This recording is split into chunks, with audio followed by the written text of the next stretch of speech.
Everyone, welcome back to my channel. और मैं लक्ष्मी फिर से आई हूँ आपके सामने एक और नई रेसिपी लेके। सो गाइस, आज हम आपके लिए लाए हैं ये कॉम्बो रेसिपी। बहुत ही टेस्टी छोला और जीरा राइस की रेसिपी है और इतनी फटाफट झटपट बन के ये तैयार होती है कि आप इसको लंच में, डिनर में कभी भी बना सकते हैं बिना आलस के। और कभी भी आप इसको अपने हस्बैंड के टिफ़िन के लिए भी बना सकते हैं। और इस तरीके से एक बार आप इसको बनाएंगे तो फिर आपको यही तरीका पसंद आने वाला है। तो चलिए शुरू करते हैं। तो चलिए, अब मैंने यहाँ पे 2 बड़े टमाटर ले लिए हैं, 2 बड़े प्याज लिए हैं, 2 हरी मिर्च ले ली है, कुछ लहसुन की कलियाँ हैं और 1 इंच अदरक का टुकड़ा ले लिया है। अब मैं एक चॉपर में इनको फाइनली चॉप कर लूँगी। अगर आपके पास ये चॉपर नहीं है तो आप कोई भी जो ग्रेटर होता है जिससे हम गाजर ग्रेट करते हैं उससे भी आप इनको ग्रेट कर सकते हैं। उससे जो टेक्सचर आएगा ग्रेवी का बहुत ही अच्छा आएगा। तो ये देखिए, मैंने फाइनली चॉप प्याज और ये टमाटर को कर लिया है। अब ये कुछ मसाले हैं, ये देख सकते हैं आप, 2 तेज पत्ता है, दालचीनी है और ये सारे मसाले मैं इसमें अच्छे से क्रश कर लूँगी। तो देखिए, कुछ काली मिर्च है, 3-4 लौंग है, एक बड़ी इलायची है, जावित्री है और ये सारी चीज़ें मैं इसमें अच्छे से क्रश करूँगी। और इसी में मैं ये जो लहसुन की कलियां हैं वो डाल देती हूँ, अदरक डाल देती हूँ और जो 2 हरी मिर्च मैंने ली थी वो भी मैं इसी में डाल के अच्छे से क्रश कर लूँगी।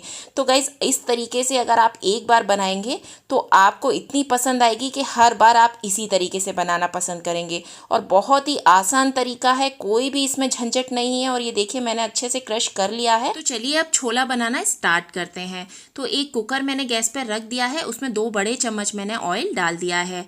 तो ये देखिए, इसमें थोड़ी सी मैंने हींग डाल दी है, 2 तेज पत्ता डाल दिए हैं और जो क्रश करके मैंने रखा था अदरक लहसुन का पेस्ट वो इसमें मैं डाल दूंगी। और यहाँ पे आपको अपनी गैस की फ्लेम को लो ही रखना है, हाई नहीं करना, वरना ये जो मसाला आपने डाला है वो जल जाएगा। और इसको अच्छे से 1 से 2 मिनट के लिए हम इसको भूनेंगे। और इस तरीके से हम ये सारी चीज़ें कुकर में बनाएंगे, बहुत ही झटपट बन के तैयार हो जाएंगी। तो अब यहाँ पे जो मैंने प्याज है जो फाइनली चॉप करके रखी थी वो इसमें डाल दी है। अब इसको भी अच्छे से हम गोल्डन ब्राउन होने तक फ्राई करेंगे। तो आपको अपनी जो फ्लेम है वो लो ही रखनी है और लो फ्लेम पर हम इसे अच्छे से भून लेंगे। तो इसको भूनने में हमें 2 से 3 मिनट लगेगा। तो देख सकते हैं आप, ये धीरे धीरे भुन रहा है और 2 से 3 मिनट होने के बाद ये इस तरीके का हो जाएगा। आप इसका कलर देख सकते हैं, ये गोल्डन ब्राउन हो गया है। अब यहाँ पे हम अपना जो टमाटर हमने जो फाइनली चॉप करके रखा हुआ था तो उसको हम यहाँ पे ऐड कर देंगे। तो टमाटर को यहाँ ऐड कर दीजिए और इसको अच्छे से 2 से 3 मिनट तक के लिए भून लीजिए, जिससे ये जो टमाटर है बहुत अच्छे से इसमें पक जाएगा और हमारी जो ग्रेवी का टेस्ट है बहुत अच्छा आएगा। तो देखिए, 2 से 3 मिनट हो गया है और किस तरीके से हमारा टमाटर और प्याज सारी चीज़ें अच्छे से भुन गई हैं। हल्का हल्का ऑयल भी आपको दिख रहा है इसमें से रिलीज़ होता हुआ।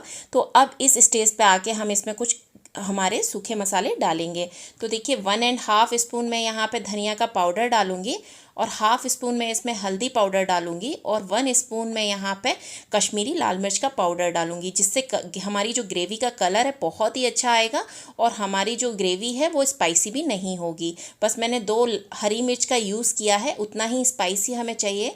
तो आप अपने हिसाब से इसमें मिर्ची ऐड कर सकते हैं और इसको भी हम 1 से 2 मिनट के लिए अच्छे से भून लेंगे, जिससे ये जो सूखे मसाले हैं उनका जो कच्चापन है वो निकल जाएगा। तो यहाँ पे मैंने थोड़ा सा इसमें 2 से 3 चम्मच पानी डाल दिया है और इस पानी से जो हमारा मसाला है वो नीचे जलेगा नहीं और अच्छे से भुन जाएगा।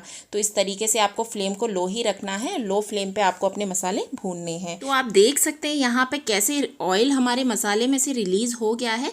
इट मीन्स कि ये जो मसाला है हमारा भुन गया है। अब यहाँ पे कुछ मसाले हम फ्लेवर के लिए इसमें यूज़ करेंगे, जिनसे हमारे जो ग्रेवी का फ्लेवर है बहुत अच्छा आएगा। तो 1.5 स्पून मैंने छोला मसाला यूज़ किया है और 1/2 स्पून मैंने यहाँ पे गरम मसाला डाला है।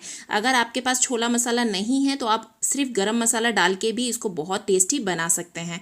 तो इसको भी हम 1 मिनट के लिए अच्छे से भून लेंगे मसालों के साथ, जिससे इसका भी फ्लेवर ये जो मसाले में आ जाएगा। अब यहाँ पे हम इसमें थोड़ी सी कसूरी मेथी ऐसे क्रश करके डाल देंगे, इससे बहुत अच्छा टेस्ट आएगा। तो मैंने बिना रोस्ट किए हुए ये डाली है। आप चाहे तो इस कसूरी मेथी को थोड़ा सा रोस्ट कर लीजिए कुछ सेकंड के लिए और फिर इसमें डाल दीजिए। तो अब इसको भी हम अच्छे से मिक्स कर लेंगे। थोड़ा सा हम इसमें पानी डाल देते हैं, जिससे बहुत ज़्यादा ड्राई हो रहा है हमारा मसाला, तो ये पानी डाल के अच्छे से भुन जाएगा। तो हमारा मसाला अच्छे से भुन गया है। आप देख सकते हैं कि किस तरीके से हमारे मसाले में से ऑयल अलग अलग दिख रहा है। यहाँ पे अब मैं अकॉर्डिंग टू टेस्ट सॉल्ट डाल दूँगी। तो आप अपने हिसाब से इसमें सॉल्ट डाल लीजिए जितना आप खाते हैं।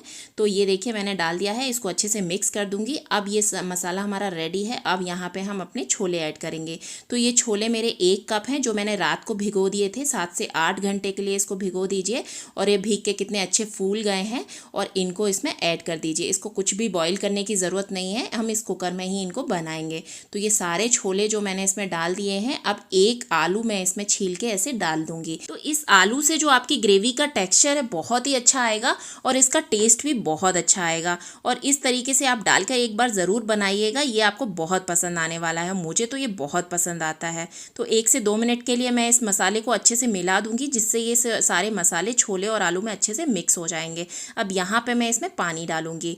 तो यहाँ पे मैंने 1 कप छोला लिया है, तो इसमें मैं लगभग 2 गिलास पानी इसमें डाल दूंगी। बहुत ज़्यादा आपको पानी नहीं डालना है क्योंकि आप इसको ओपनली नहीं पका रहे हैं, आप इसको कुकर में पका रहे हैं, तो आपका पानी बहुत ज़्यादा कम नहीं होगा।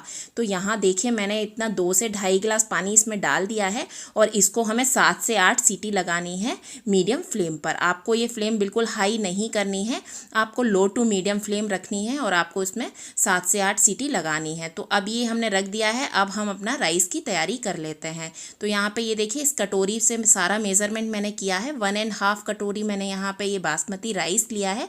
आप कोई भी राइस यूज़ कर सकते हैं जो भी आप चाहें। और इसको हम अच्छे से 3 से 4 पानी में धो लेंगे। तो ये देखिए अच्छे से मैं इसको वॉश कर लेती हूँ 3 से 4 बार। और इसको वॉश करने के बाद आपको इसको भिगो के रखना है पानी में। तो ये देखिए अच्छे से मैंने वॉश कर लिया है। अब मैं इसको पानी डाल के अच्छे से 15 से 20 मिनट के लिए भिगो के रख दूँगी, जिससे ये जो चावल है हमारा बहुत ही अच्छा बनेगा, एकदम खिला खिला बनेगा। देखिए 15 से 20 मिनट हो गई है और अब हम इसको बनाएंगे। तो मैंने एक कुकर रख दिया है। यहाँ पे 2 बड़े चम्मच में घी के इसमें डाल दूंगी। आप चाहे तो रिफाइंड का भी यूज़ कर सकते हैं। मैंने घी डाला है। घी का जो फ्लेवर है बहुत अच्छा आता है। 2-3 तेज पत्ता और 2 साबुत लाल मिर्च मैंने इसमें ऐड कर दी है। इसको भी कुछ सेकंड के लिए हम अच्छे से भून लेंगे। अब यहाँ पे हम जीरा डालेंगे। तो ये जीरा जो मैंने यूज़ किया है वो शाही जीरा यूज़ किया है। आप चाहे तो नॉर्मल जीरा भी डाल सकते हैं, उसके भी इसका जो टेस्ट है बहुत अच्छा आएगा। और इसको बहुत ज़्यादा हमें नहीं भूनना है, नहीं तो जो हमारा जीरा का टेस्ट है वो कड़वा हो जाएगा। तो कुछ सेकंड के लिए मैंने इसको भून लिया है और जो चावल मैंने भिगो के रखे थे वो इसमें पानी निकाल के डाल दिए हैं। तो इस तरीके से आप सारे चावलों को डाल दीजिए और इसको अच्छे से मिक्स कर दीजिए। आपको बहुत ज़्यादा हार्डली इसको मिक्स नहीं करना है, नहीं तो आपके ये जो चावल हैं वो टूट जाएंगे, क्योंकि इसको हमने पानी में भिगो के रखे थे तो ये ऑलरेडी सॉफ्ट हो गए हैं। तो इस तरीके से आप लाइटली इसको मिक्स कर दीजिए और थोड़ा सा इसमें हम सॉल्ट डाल देंगे। आपको बहुत ज़्यादा सॉल्ट नहीं डालना है, थोड़ा सा इसमें सिर्फ टेस्ट के लिए हम इसमें सॉल्ट डाल देंगे और इसको 2 से 3 बार अच्छे से मिक्स करेंगे। अब इसमें हम पानी डालेंगे। तो यहाँ आपको इसके मेज़रमेंट का थोड़ा ध्यान रखना है कि जितना भी राइस आप ले रहे हैं उसका 1.5 गुना पानी आपको इसमें डालना है। तो मैंने 1.5 कटोरी इसमें राइस लिया है, तो 2 कटोरी और हाफ कटोरी से थोड़ा ज़्यादा मैं इसमें पानी डाल दूंगी।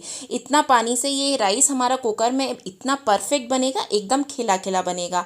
अगर आप राइस को भिगोते नहीं हैं तो आप पानी थोड़ा सा ज़्यादा डाल सकते हैं, मतलब आप डबल पानी डाल सकते हैं। मैंने राइस को 10-15 मिनट के लिए भिगोया था, इसीलिए इसमें 1.5 गुना पानी मैंने यूज़ किया है। देखिए यहाँ पे मैंने थोड़ा सा हरा धनिया डाल दिया है। इससे जो हमारे चावल हैं बहुत ही टेस्टी बनेंगे। और फुल फ्लेम करके आप इसको थोड़ा सा एक बॉयल आने तक वेट कर लीजिए। तो देखिए बॉयल आ गया है, आप देख सकते हैं। यहाँ पे मैं इसके ढक्कन को लगा दूंगी और अब अपनी फ्लेम को लो टू मीडियम कर दूंगी और 1 सीटी आने तक वेट करूंगी। और 1 सीटी आने के बाद मैं गैस को बंद कर दूंगी और इसकी गैस को नहीं निकालना है, वेट करना है जब तक इसकी गैस अपने आप निकलेगी। तो देखिए हमारे छोले में भी अच्छे से सीटी लग गई हैं। 7 से 8 सीटी लगने के बाद मैंने गैस को बंद कर दिया है और इसको भी आपको लो टू मीडियम फ्लेम पे ही रखना है और इसकी गैस दोनों की अपने आप निकलने दीजिए। आपको ढक्कन को खोलना नहीं है जब तक इसकी गैस नहीं निकलती। तो ये देखिए इसकी गैस सारी निकल गई है। अब मैं इसके ढक्कन को खोल के देखती हूँ। आप देख सकते हैं कितना बढ़िया टेक्सचर हमारी करी का आया है, कितना प्यारा कलर आया है। अब ये जो आलू है इसको मैं अच्छे से इसमें मैश कर दूंगी, जिससे ये आलू हमें नहीं दिखेगा और ये ग्रेवी में अच्छे से मैश हो जाएगा और जो ग्रेवी का टेक्सचर है वो बहुत अच्छा हो जाएगा और इसका टेस्ट भी दुगना हो जाएगा। तो ये देखिए मैंने अच्छे से मैश कर दिया है। यहाँ पे हम इसका टेस्ट बढ़ाने के लिए इसमें एक चीज़ ऐड करेंगे, जिसके लिए हमने गैस ऑन कर दी है और हाफ स्पून मैंने यहाँ पे अमचूर का पाउडर डाल दिया है। इससे जो छोले का टेस्ट है बहुत ही बढ़ जाएगा और बहुत ही टेस्टी छोले हमारे बन जाएंगे। अब यहाँ पे मैं इसमें हरा धनिया डाल देती हूँ और इसको अच्छे से मिक्स कर देती हूँ और अपनी गैस को बंद कर दूंगी। और आप देख सकते हैं इसका टेक्सचर जो छोला है हमारा कितना अच्छे से पक गया है, कितना सॉफ्ट हो गया है, बिल्कुल हार्ड नहीं है और बहुत ही बढ़िया छोला बनके हमारा तैयार हो गया है। अब हम अपने राइस को चेक कर लेते हैं। तो ये देखिए मैंने इसकी गैस निकल गई है और इसको खोला है, तो किस तरीके के आप चावल देख सकते हैं, एक एक खिला खिला चावल हमारा बनके तैयार हो गया है। तो इस मेज़रमेंट के साथ अगर आप ये चावल बनाएंगे, आपका भी चावल इतना ही टेस्टी और इतना ही खिला खिला बनेगा कुकर में। तो आपको यकीन नहीं होगा कि ये राइस आपने कुकर में बनाया है। बहुत ही बेहतरीन, बहुत ही बढ़िया, इतना लंबा लंबा राइस आप देख सकते हैं, बहुत ही प्यारा राइस बनके तैयार हो गया है। तो चलिए अब हम इस राइस को सर्व कर लेते हैं। गाइस बिना स्किप किए ये वीडियो देखिए और आपके भी राइस और छोले बिल्कुल परफेक्ट बनेंगे, जिस तरीके के आप इस वीडियो में देख रहे हैं। और बहुत ही टेस्टी और बहुत ही बढ़िया खुशबू आ रही है। अब मैं इसको अच्छे से गार्निश कर दूंगी। थोड़ा सा हरा धनिया मैंने इसमें डाल दिया है, थोड़ा सा मैं यहाँ सैलेड रख दूंगी, जिससे ये बहुत प्यारी प्लेट दिखेगी और आपके मुंह में पानी आ जाएगा और आपको लगेगा कि चलिए फटाफट से इसको बनाते हैं।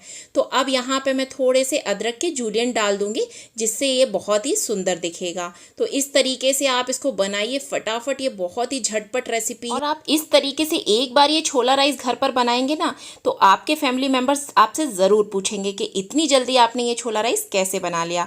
तो आप इसको एक बार ज़रूर ट्राई करिएगा और कमेंट करके ज़रूर बताइएगा कि आपके छोले राइस कैसे बने। और अगर आपको मेरा वीडियो अच्छा लगा हो तो प्लीज़ इसको ज़्यादा से ज़्यादा लाइक शेयर कर दीजिए और प्लीज़ मेरे चैनल को सब्सक्राइब करना बिल्कुल मत भूलिएगा। मिलते हैं नेक्स्ट रेसिपी के साथ। Till then bye bye.